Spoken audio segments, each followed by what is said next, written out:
कल हमने सबक नंबर 4 बूढ़ी काकी ये पढ़ा था, इसके मानी इशाराते देखे थे और साथ ही एक जुमले के जवाबात भी देखे थे।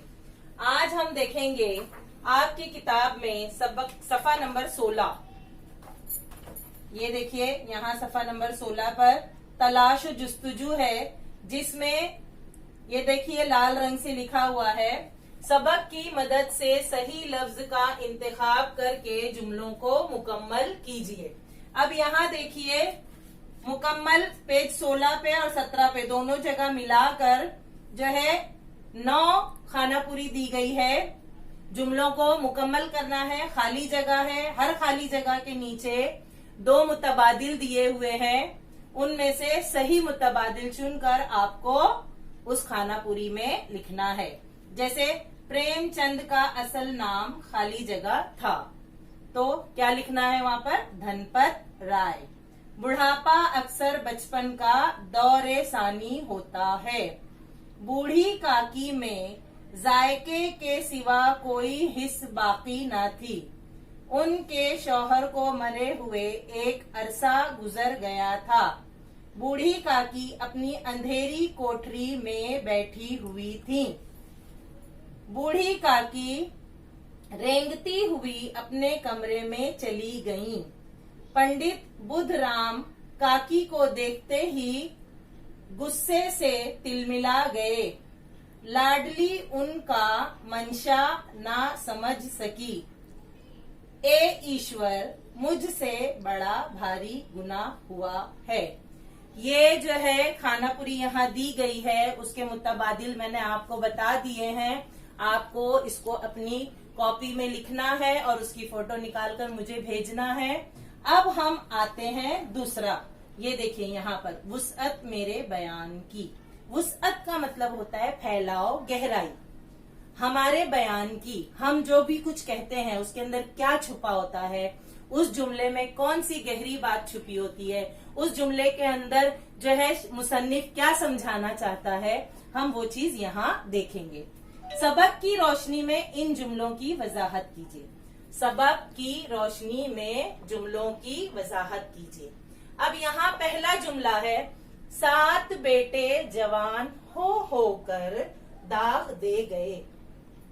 देखिए बेटा, यहाँ पर जुमलों की वजाहत का मतलब होता है कि ये एक सादा सा तो आपको जुमला लगेगा, लेकिन इसके अंदर क्या गहराई छुपी हुई है, मुसन्निफ इस जुमले के जरिए क्या बताना चाहता है, वो हम इस जुमले को समझकर हमको यहाँ लिखना है। उसी को कहते हैं वजाहत। हमेशा याद रखिए, जब भी हम किसी जुमले की वजाहत करते हैं तो उसमें हमको सबक का और मुसन्निफ का हवाला देना जरूरी होता है। अभी छोटी क्लास में अगर आप इस चीज को नहीं समझेंगे तो आपको बड़ी क्लास में जाकर ये चीज तो करना ही है, क्योंकि जब हम बड़ी क्लास में जाएंगे तो हमको ये 2 बातें लिखने पर हमको नंबर मिलता है। हमारे जो है नंबर जो होते हैं वो बढ़ सकते हैं इससे, तो इसलिए इनका ख्याल रखते हुए हमें वजाहत करना बेहद जरूरी है। हम इसे आज से ही करना शुरू करेंगे, इसी क्लास से करना शुरू करेंगे, ताकि आप 8वीं में, 9वीं में, 10वीं में, 11वीं में, 12वीं में जब भी आप बड़ी क्लास में जाएं तो इसी तरह से आपको जुमलों की वजाहत करना है। ठीक है, देखते हैं हम शुरू कैसे करेंगे। हमको शुरू इस तरह करना है कि ये जुमला सबक बूढ़ी काकी से माखूज है। माखूज है यानी कि इस सबक से लिया गया है या इस सबक से ताल्लुक रखता हुआ है। इसके मुसन्निफ मुंशी प्रेमचंद हैं।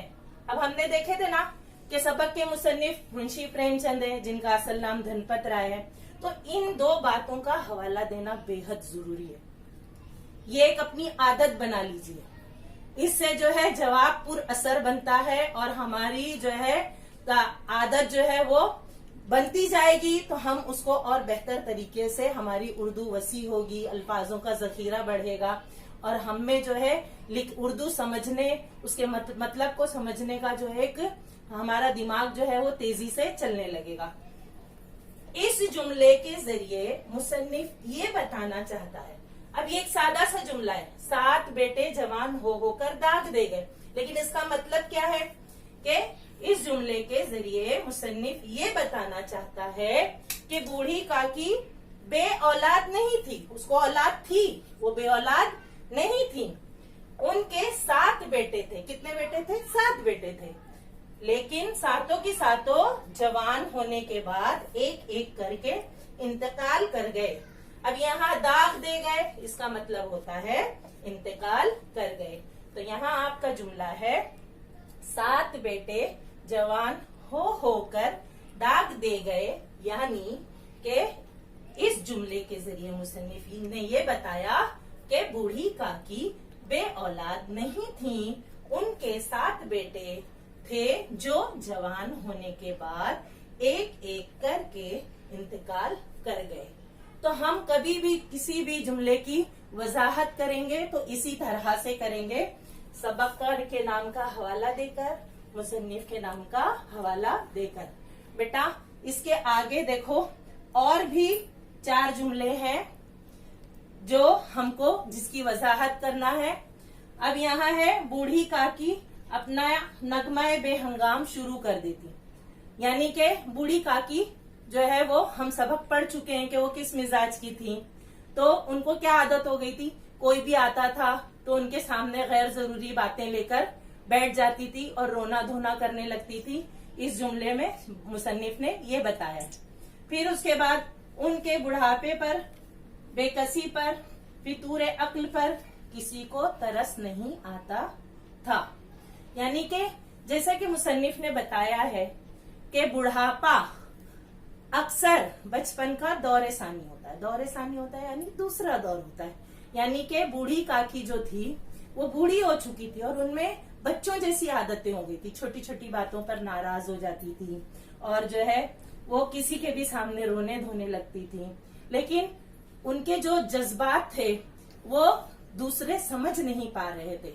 उनके अंदर सिर्फ जायके के सिवा कोई भी हिस्स बाकी नहीं थी। एक तरह से कहा जाए तो उन्हें खाने पीने का बहुत शौक था, जिसका घर वाले ख्याल नहीं करते थे। अब यहाँ नंबर 4 है, इन चंद पूरियों ने काकी की इश्तेहा और रगबत को और भी तेज कर दिया। जब लाडली अपने हिस्से की पूरियां बूढ़ी काकी के पास खाने के लिए ले गई तो उन्होंने वो खाई तो सही, लेकिन वो उनके लिए नाकाफी थी। उनको यूं लग रहा था कि जैसे उनके अंदर जो भूख थी, जो वो खाना चाहती थी, तो वो भूख जो है उनकी और तेजी से बढ़ गई। यानी कि जो है उनकी रगबत और चाहत पूरियों के लिए खाने के लिए और ज्यादा हो गई। नंबर 5, उन्हें ऐसा मालूम हुआ जैसे कोई पहाड़ पर उड़ाए लिए जाता है। अब ये जुमला किस वक्त कहा गया? जब बुद्ध राम जो है गुस्से से तिल मिलाए और बूढ़ी काकी को घसीटते हुए उनकी कोठरी तक ले गए, तो बूढ़ी काकी को यूं महसूस हो रहा था कि जैसे कोई उनको पहाड़ पर उड़ाए लिए जा रहा है और वो बिल्कुल बेहोश जैसी, उनको कोई होश नहीं था। उन्होंने और बुद्धराम ने ले जाकर उनको कोठरी में ढकेल दिया और वो वहां दम से गिर पड़ी। तो बेटा ये जुमलों की वजाहत किस तरह की जाती है मैंने आपको एक जुमले के जरिए समझाया है। आप कोशिश कीजिए, अगर आपको नहीं समझ में आता है तो आप मुझे कॉल कर सकते हैं, फोन कर सकते हैं और मुझसे पूछ सकते हैं। मैं आपको जरूर बताऊंगी। उम्मीद है आपको इतना जरूर समझ में आया होगा। कोशिश कीजिए करने की, नहीं कोशिश कर पाते हो मुझसे फोन कीजिए, मुझे फोन करो, मैं आपको जरूर बताऊंगी। अस्सलाम वालेकुम।